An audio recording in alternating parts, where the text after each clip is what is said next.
Hola, ¿qué tal? Bienvenidos a Volviendo a Casa, tu servidor Juan Carlos García. Continuamos con el estudio de Génesis verso por verso, con el capítulo 32. Vamos a ver el capítulo 32 y 33. El tema es: Jacob se reconcilia con Esaú. En estos tiempos, uno de los fenómenos que estoy viendo muy latente es la desunión familiar. La pérdida de amistades, se vienen muchos problemas, sobre todo por los tiempos que se avecinan, sobre todo tiene que ver con la cuestión económica. Familias que se están peleando por las herencias, etcétera.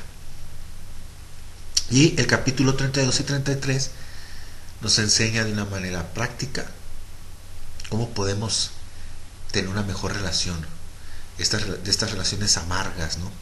No sé si alguno de ustedes esté viviendo este tipo de relación o la ha vivido, ¿verdad? O a lo mejor en un futuro la va a vivir, ¿no? En otras palabras, algunos de ustedes ha sido odiado o alucinado por alguien que esté amargada la persona o amargado. Eso en algún momento lo vas a experimentar, ¿sale? Pero en este estudio vamos a resolver esto de manera favorable. ¿Cómo vamos a resolver este tipo de conflictos? En este capítulo 32 encontramos que Jacob ora por la reconciliación con su hermano Esaú. ¿Por qué? Porque Esaú había dicho que cuando su padre Isaac muriera, él iba a matar a Jacob. Estaba sumamente enojado con Jacob y estaba esperando el momento de vengarse por lo que Jacob le había hecho. ¿Sí? Es cierto que Jacob trató de ayudar al Eterno al tratar de ganarse la bendición, no esperando en Dios, sino que él mismo trató de arrebatar la bendición, ¿sale? Y eso le trajo consecuencias. Así que aquí tenemos que Jacob está lleno de temor, ¿sale? Jacob había tenido un encuentro con su suegro Labán y después de esto se entera que su hermano Esaú viene en camino para encontrarse con él y con 400 hombres. Entonces Jacob está temblando de miedo. ¿Pero por qué está con tanto miedo? Porque su hermano ya lo había amenazado y porque su conciencia no lo dejaba. Él sabía que había hecho mal, ¿sale? ¿Qué nos dice por ahí? ¿Quién fue? El que dice: la conciencia de culpa nos hace unos cobardes. No me acuerdo quién lo dijo. Cuando nos sentimos culpables de algo que hicimos, nos hacemos, o sea, estamos como temerosos. Y obviamente en la vida de Jacob lo podemos ver. Pero también vamos a ver cómo Dios utilizó todo esto para bien, transformando una relación de odio entre dos hermanos, que es muy típico, ¿sí?, que suceda. Es cuando donde hay familiares donde hay más odio. Es increíble, indiferencia, y es tremendo. Aparte, digo, siempre ha existido, pero ahora como que lo veo más latente. Y vamos, bueno, a ver en este estudio cosas prácticas para que estas relaciones sean un poco más dulces, ¿no? Y empezamos con capítulo 32, 1, que dice: Jacob siguió su camino y le salieron al encuentro ángeles de Dios, Malachim de Dios. Y dijo Jacob cuando los vio: campamento de Dios es este, y llamó el nombre de aquel lugar Mahanán o Mahanaim, ¿sale? ¿Qué significa los campamentos? ¿Sale? Y es posible que se refiera al campamento de los ángeles y el campamento de Labán. Con el campamento de Labán ya se había encontrado. ¿Sale? El capítulo nos habla de que se le aparecieron ángeles a Jacob, y sin duda estos ángeles aparecieron para fortalecerlo, porque él estaba con mucho miedo y sabía a lo que se tenía que enfrentar. Y es interesante que la escritura dice que el Padre ha creado a los ángeles, aún incluso a Hasatán, como ministros que están ellos para servir a aquellos que han de heredar la salvación. ¿Sale? Y en el libro de Job vimos, no sé si te acuerdas, que aún el Satán cumple los propósitos del Eterno para perfeccionarnos y para crecer en fe. ¿Sí? Vimos también que aún las cosas del Satán, o las cosas que Satanás trata de hacer en contra de nosotros, el Padre las utiliza para nuestro bien. Ese es el mismo caso de los ángeles. Ellos mismos son ministros de Dios que son puestos a nuestro servicio, de los que vamos a heredar la salvación. Así que esa oración de ángel de mi guarda, de mi dulce compañía, no me desampares ni noche ni día, que de chiquito nos la aprendimos, yo creo que casi todos, o por lo menos los de mi generación, pues esa oración es válida, porque si tenemos un malaj de la guarda, un malajín de la guarda, y el Padre Celestial es quien lo envía. Pero no se te va a ocurrir ponerte a orarle al ángel, ¿sale? Pero efectivamente en la escritura nos habla en el Salmo 24:7, que dice que el ángel del Señor acampa alrededor de los que le temen y los defiende. ¿Sale? El Salmo 27:3 dice: aunque un ejército acampe contra mí, no temerá mi corazón; aunque contra mí se levante guerra, yo estaré confiado. Cuando el pueblo de Israel estaba en guerra con Siria, en la escritura, en Segunda de Reyes, capítulo 6, del 8 al 23, se nos dice que en una ocasión estaba el profeta Eliseo con su siervo en una casa, y de repente se dieron cuenta que estaban todos rodeados de un gran ejército, este ejército de Siria que venía en contra del reino de Israel.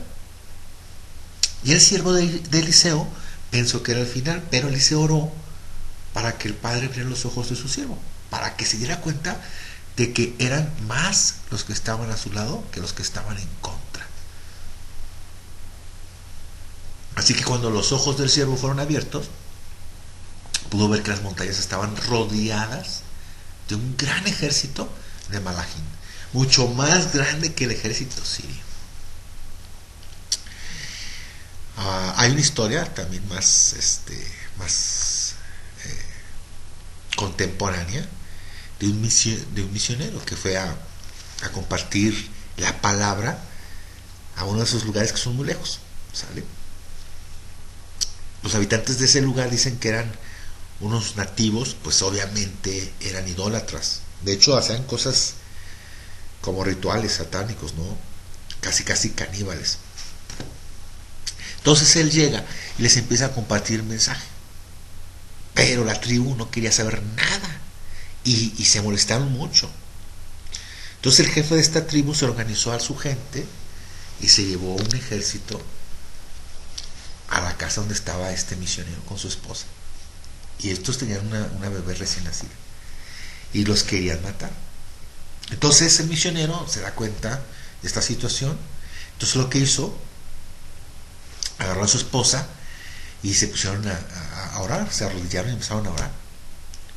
Y de repente la tribu que venía a matarlos de repente se empezó a ir, se alejó. Pero ellos no supieron por qué se habían ido, por qué dejaron o desistieron de atacarlos. ¿Sale? Y con el tiempo el jefe de esta tribu se convierte con un montón de sus gentes. Y fue cuando él le pregunta un día al jefe de la tribu qué había pasado, qué había hecho que ellos se hubieran convertido. ¿Sabes qué le comentó el jefe de la tribu? Le dijo que el día que los iban a matar, que iban a buscarlos para atacarlos, vieron que la cabaña estaba rodeada de unos hombres súper fuertes y armados. Y que ver eso, pues se asustaron, se retiraron y los hizo entender y se convirtieron. Esta historia está en uno de los libros de Billy Graham, que se llama este libro Ángeles, ¿sí? Que habla de mucho de apariciones de ángeles. Así es que mira, de alguna manera,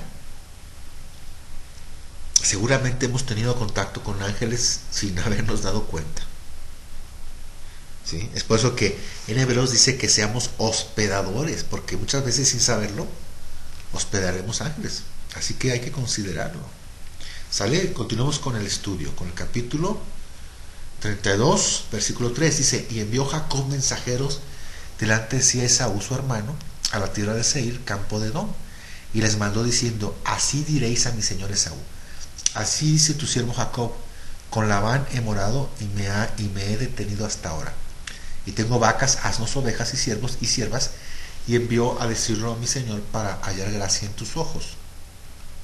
Noten la actitud de humildad de Jacob. Él manda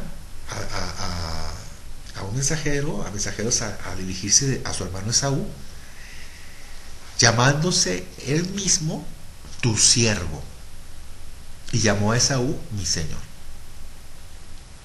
Esa actitud con la que ahora Jacob se acerca a su hermano no es algo que él tenía antes, ¿sí? Porque obviamente él había tratado de ganar la primogenitura, ¿sabe? Para enseñorearse de Esaú, pero aquí de manera humilde le manda a decir que no le quiere quitar nada de las riquezas que había heredado su padre Isaac, porque pues obviamente él también tenía muchas riquezas, ¿no? En Génesis 32, 26 dice, y los mensajeros volvieron a Jacob diciendo, vinimos a tu hermano Esaú, y él también viene de recibirte, y 400 hombres con él. Entonces Jacob tuvo gran temor y se angustió, y distribuyó el pueblo que tenía consigo, y las ovejas y las vacas y los camellos en 2 campamentos.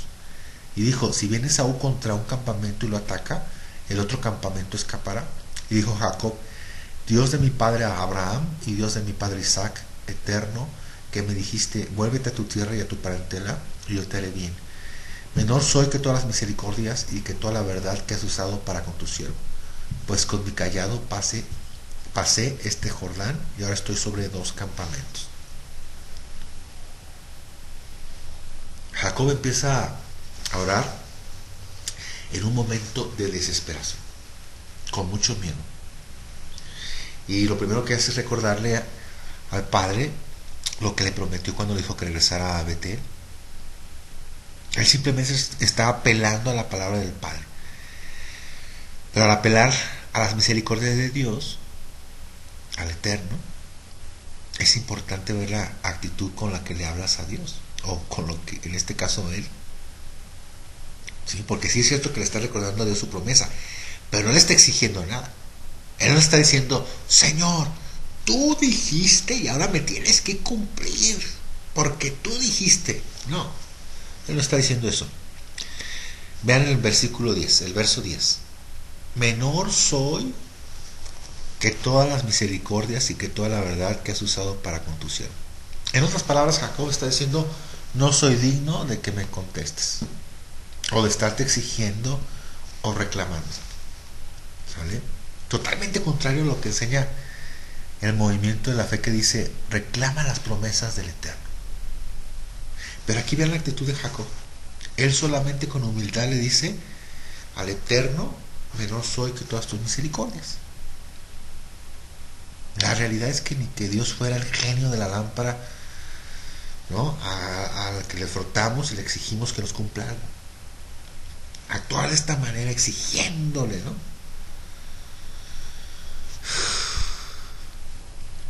Actuar de esa manera exigiendo no es glorificar al Eterno. ¿Sale? No va así la cosa. A Dios es darle gracias. Y como Jacob, aquí tiene una actitud humilde, que dijo, menor soy que todas las misericordias y que toda la verdad que has usado para con tu siervo. Es decir, Señor, no merezco nada, porque con mi callado pasé este Jordán y ahora estoy entre dos campamentos.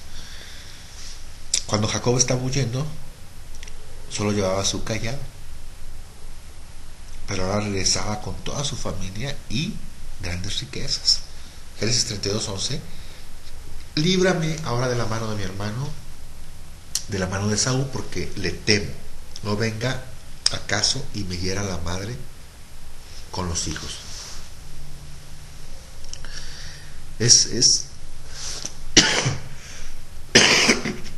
Perdón.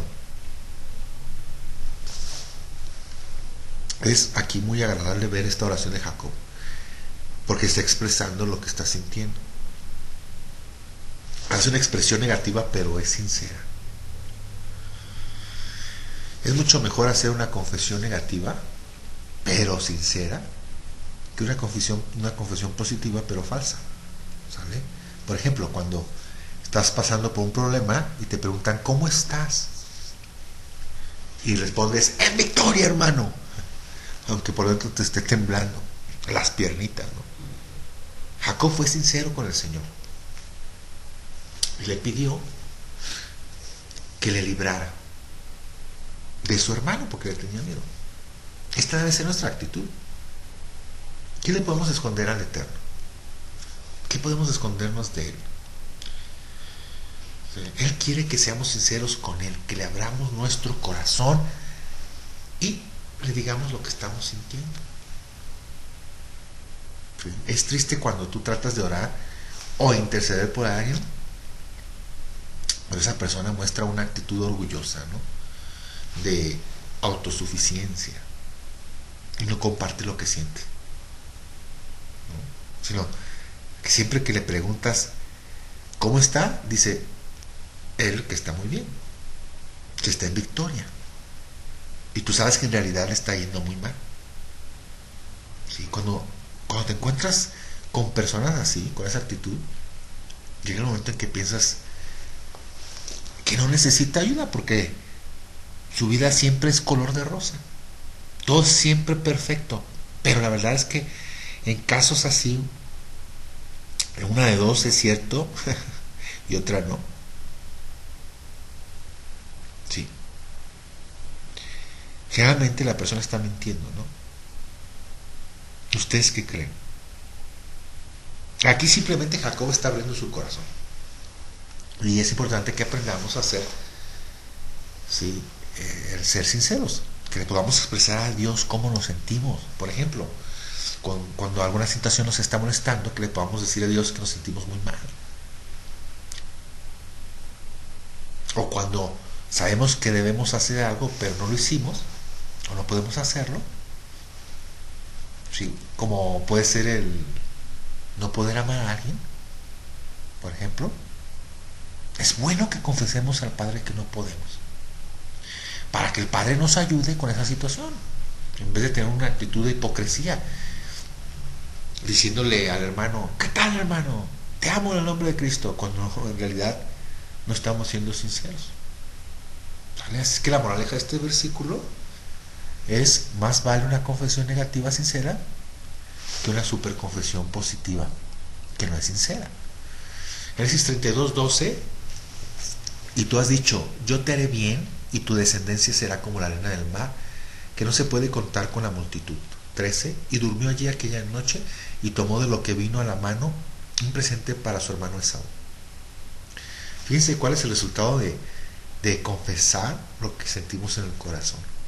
Jacob dice el versículo aquí 13, que ora y duerme.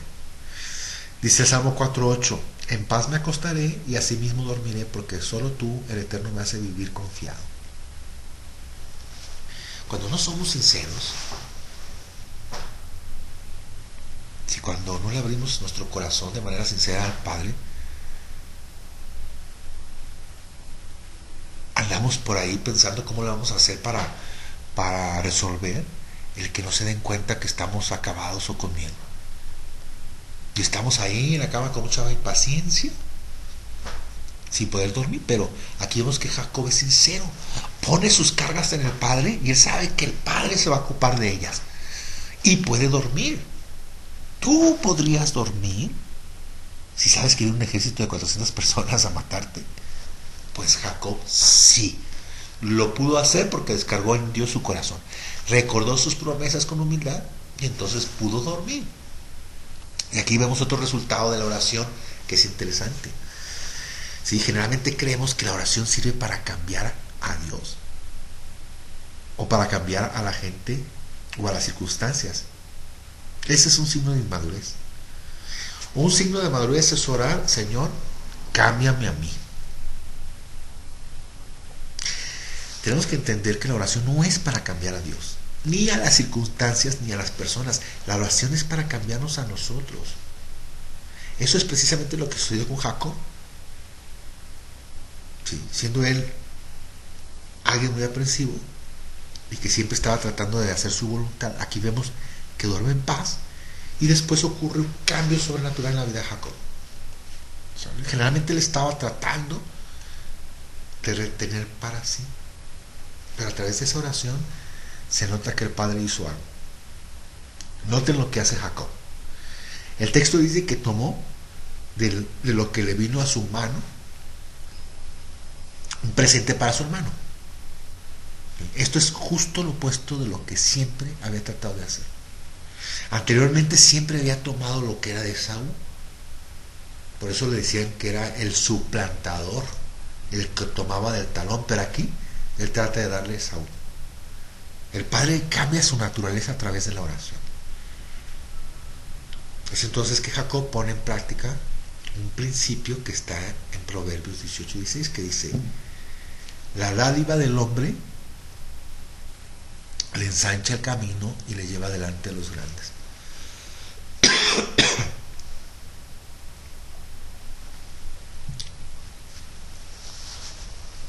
Un principio divino es este que dice que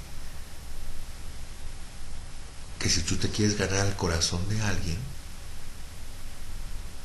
no debes de tratar de llegar a pedir algo, sino llegar tú con algo. ¿Vale? Es por eso que se usa mucho lo de la dádiva o el regalo para ensanchar el camino. Y es precisamente lo que dice Proverbios, ¿no? Esto creo que lo saben muy bien los políticos, ¿no? Lo entienden muy bien. Tratan de ganarse el favor de alguien, ¿no? No envían regalos tremendos para conseguir lo que quieren. Y esto es obvio, porque así se maneja el mundo. Qué impresionante que ellos sean más sagaces en el trato con los hombres que los hijos de luz, como nos dijo Yeshua en Lucas 16:8. Aquí Jacob utiliza esta táctica y le envía un regalo, y lo que le envía es lo siguiente. En Génesis 32:14 hay que leer: 200 cabras y 20 machos cabríos, 200 ovejas y 20 carneros, 30 camellos paridas con sus crías, 40 vacas y 10 novillos, 20 asnas y 10 borricos. Y lo entregó a sus siervos, cada manada de por sí, y dijo a sus siervos: pasad delante de mí y poned espacio entre manada y manada. Aquí Jacob está siendo muy generoso, muy generoso. Está enviando cerca de 500 animales. ¿Sale? 32:17, y mandó al primero diciendo: si Esaú mi hermano te encontraré y te preguntaré diciendo: ¿de quién eres? ¿Y a dónde vas? ¿Y para quién es esto que llevas delante de ti? Entonces dirás: es un presente de tu siervo Jacob que envía a mi señor Esaú, y aquí también él viene tras nosotros. Aquí vemos cómo Jacob les da instrucciones a sus siervos, que cuando encuentren a su hermano le digan: todo este ganado que estás viendo es un presente de tu hermano Jacob. De manera humilde Jacob se pone a los pies de su hermano, tal y como dijo Yeshua en Mateo 23:12: porque el que se enaltece será humillado y el que se humilla será enaltecido. Imagínate, no solo Jacob se llamó siervo, no solamente se llamó el siervo, sino que leemos que se refiere a su hermano como mi Señor. Ya lo llama mi Señor. Sale Génesis 32:19. Se mandó también al segundo y al tercero y a todos los que iban tras aquellas manadas, diciendo: conforme a esto hablaréis a Esaú cuando lo hallaréis. 20. Y diréis también: he aquí tu siervo Jacob viene tras nosotros, porque dijo: apaciguaré su ira con el presente que va delante de mí, y después veré su rostro, quizás le seré acepto. Fíjense cómo Jacob no solamente oró, sino que también puso en práctica su fe. ¿Qué nos dice el apóstol Santiago en 2:14? Hermanos míos, ¿de qué aprovechará si alguno dice que tiene fe y no tiene obras? ¿Podrá la fe salvarle? Es decir, es bueno confiar en el Padre, que va a hacer las cosas, pero tú también tienes que hacer algo práctico para traer reconciliación, ¿no? En el capítulo 20 vemos también como Jacob dice: apaciguaré su ira con el presente que va delante de mí, y después veré su rostro, quizá le será acepto. Sigue Jacob con una actitud de humildad. ¿Sí? O sea, a pesar de que él oró por las promesas de Dios, él se da cuenta de que Dios es capaz de hacer y cumplir todo lo que prometió. Pero dice, pues si lo hace bien, y pues si no, de todas maneras.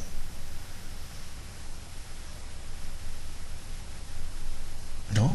O sea, lo que el Padre Celestial sea su voluntad. De cualquier manera amo a Dios, como lo hicieron Sadrach, Mesach y Abednego, que dijeron: mi Dios puede liberarnos de tu horno, oh rey, pero si no lo hace, de todas maneras no vamos a adorar a tu imagen. Esa es una actitud humilde y sincera de mostrar el amor a Dios. 32:21. Pasó pues el presente delante de él, y él durmió aquella noche en el campamento. Entonces, una vez más, a punto de entrar en una guerra, se pudo dormir bien tranquilo. Génesis 32:22. Y se levantó aquella noche y tomó sus 2 mujeres y sus 2 siervas y sus 11 hijos, y pasó el vado de Jaboc. Los tomó pues e hizo pasar el arroyo a ellos y a todos los que tenía. Así se quedó Jacob solo, y luchó con él un varón hasta que rayaba el alba. Y cuando el varón vio que no podía con él, tocó en el sitio del encaje de su muslo, y se desconyuntó el muslo de Jacob mientras con él luchaba. Fíjate que aquí en los versículos anteriores aparece un episodio muy interesante de este varón que lucha con Jacob. Y más adelante veremos que no es otro que el mismo Yeshua. Una vez más, esto es una teofanía en la que aparece Yeshua en el Antiguo Testamento. La pregunta es: ¿cómo es que Yeshua está luchando con un hombre y no puede? ¿Cómo es posible esto? Esto nos habla mucho de una voluntad inquebrantable, que puede ser una gran fortaleza en nosotros. Hay ocasiones en las que tener una voluntad inquebrantable, muy fuerte, puede ser una fortaleza, porque nos ayuda a perseverar, a echarle ganas, pero también se puede convertir en una de nuestras peores debilidades. Y tenemos como por ejemplo al apóstol Saulo, que era con una voluntad inquebrantable, con un carácter y una entrega impresionante. Cuando a Saulo lo apedrean en Listra y lo dejan por muerto, llevado por sus amigos a la ciudad pensando que está muerto, y de repente él se levanta, sacude el polvo y al otro día regresa a la ciudad. ¿Cómo puedes detener a alguien así? A alguien con un carácter, con una determinación, con una voluntad y una fe como Saulo. Sinceramente, pues no lo puedes detener. Saulo fuerza quería andar predicando de un lugar a otro. El Señor en ocasiones lo quería detener, pero él no paraba. ¿Sí? Es por eso que el libro de Hechos dice que la manera en que el Señor algunas veces lo detuvo fue con enfermedades. ¿Sí? En ocasiones el Señor tiene que hacer algo en nuestra vida para que le pongamos atención, para que nos detengamos y le escuchemos. Hay algunos comentaristas que dicen que Saulo le dio malaria, que tenía dolores muy intensos de cabeza y pues así era imposible para él continuar con su ministerio. Así que se tuvo que quedar en camita. Y ahí era cuando le preguntaba al Señor: Señor, ¿dónde quieres que vaya ahora? Y era cuando entonces el Señor le indicaba hacia dónde tenía que ir. Varias veces dice la Escritura que el Espíritu le impidió seguir a través de enfermedades, porque ¿de qué otra manera lo podías parar? ¿Sí? Y de la misma manera vemos el carácter de Jacob, como el de un hombre que siempre trataba de salirse con la suya, a pesar de lo que fuera. Cuando se trató de conseguir a la mujer que amaba, 14 años se pasó trabajando por ella, pero no se dio por vencido. Se aferraba a conseguir lo que se proponía. ¿Sí? Aquí vemos que Dios, Elohim de los Elohim, está por romper de Jacob esa actitud para que ya deje de tratar de ayudarle a Dios y se someta y se rinda totalmente a lo que Dios va a hacer en su vida. Ese es el momento de rendición al que todos llegamos, cuando nos damos cuenta de que no podemos, de que por más que queramos, ha llegado el momento de quedar como él quedó, discapacitado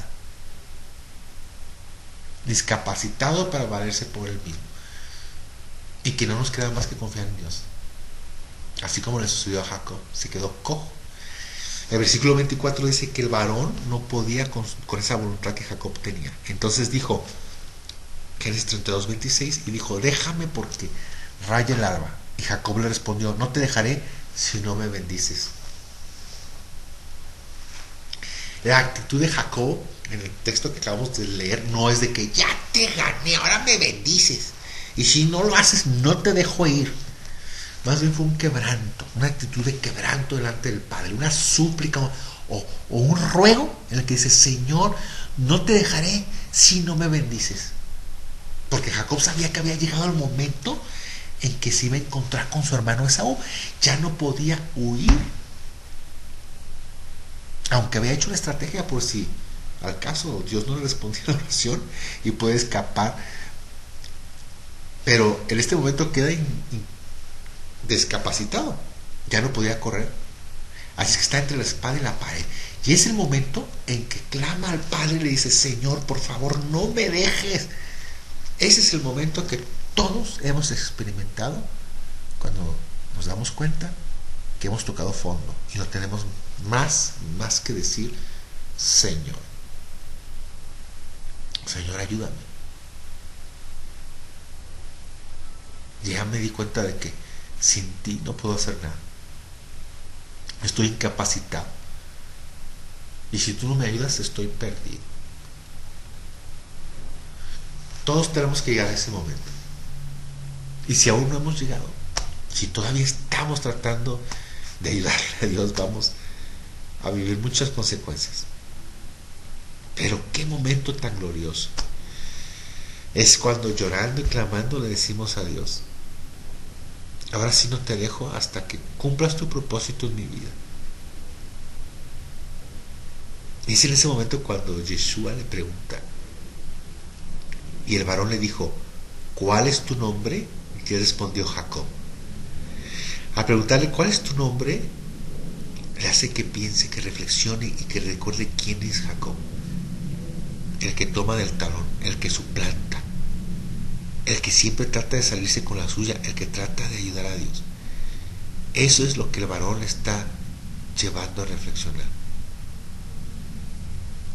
Una vez que Jacob responde es cuando el varón le dice lo siguiente en Génesis 32:28. Y el varón le dijo: no se dirá más tu nombre Jacob, sino Israel, porque has luchado con Dios y con los hombres y has vencido. Ahora que ya estás discapacitado, ya te diste cuenta de que no puedes y que no tienes escapatoria, a partir de este momento le dice el varón: tu nombre será Israel, que significa Elohim pelea, o el que lucha con Elohim. Es decir, ahora el Eterno va a luchar por ti. No lucharás más con tus fuerzas, sino que es el Eterno el que pelea ahora tus batallas. Eso es lo que significa Israel. El Eterno también nos da ese nombre a nosotros.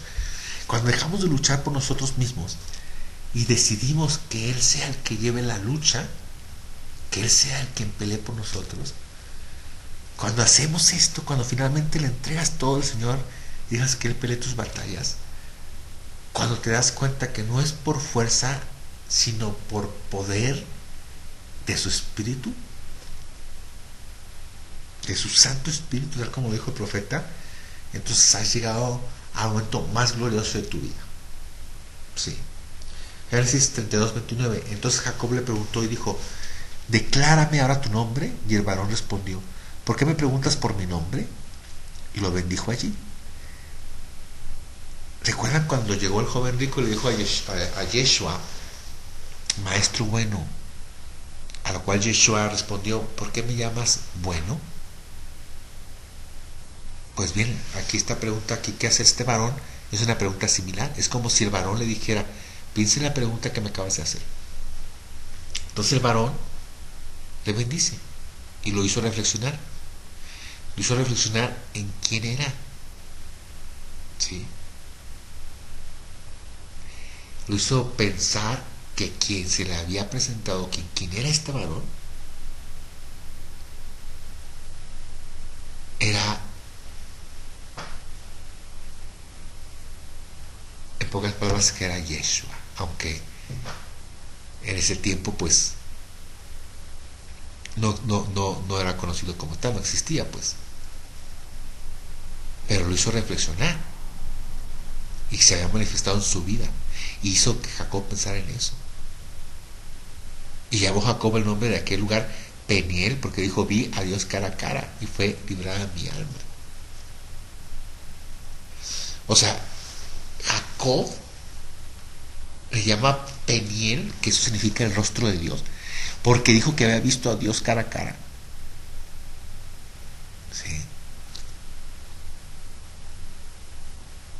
Y en ese momento entendió que a pesar de todos sus errores y de todos sus esfuerzos humanos de ayudarle a Dios, de todas maneras el Padre le bendijo y fue librada su alma. ¿Sí? De la misma manera muchos de nosotros hemos pasado por lo mismo que vivió Jacob. Hemos luchado con Dios, hemos tratado de hacer nuestra voluntad, hemos sido necios en muchas ocasiones. Sin embargo, a pesar de eso, nuestra alma ha sido librada. ¿No les parece eso extraordinario? Génesis 32:31. Y cuando había pasado Peniel, le salió el sol y cojeaba de su cadera. Por esto no comen los hijos de Israel hasta hoy día del tendón que se contrajo, el cual está en el encaje del muslo, porque tocó a Jacob este sitio de su muslo en el tendón que se contrajo. Recuerden que esto lo está escribiendo Moisés. De modo que hasta los días de Moisés, los hijos de Israel no comían de esa parte. Pero aquí simplemente Moisés lo menciona como una costumbre o tradición que tenían, pero no hay un fundamento en la ley para esto, que para esta prohibición. Es decir, no hay ningún lugar en la ley que diga que está prohibido comer de esa parte. Simplemente es una costumbre que tomaron los hijos de Israel, pero no hay otra evidencia en la escritura que hable más de esto. ¿Vale? El capítulo 33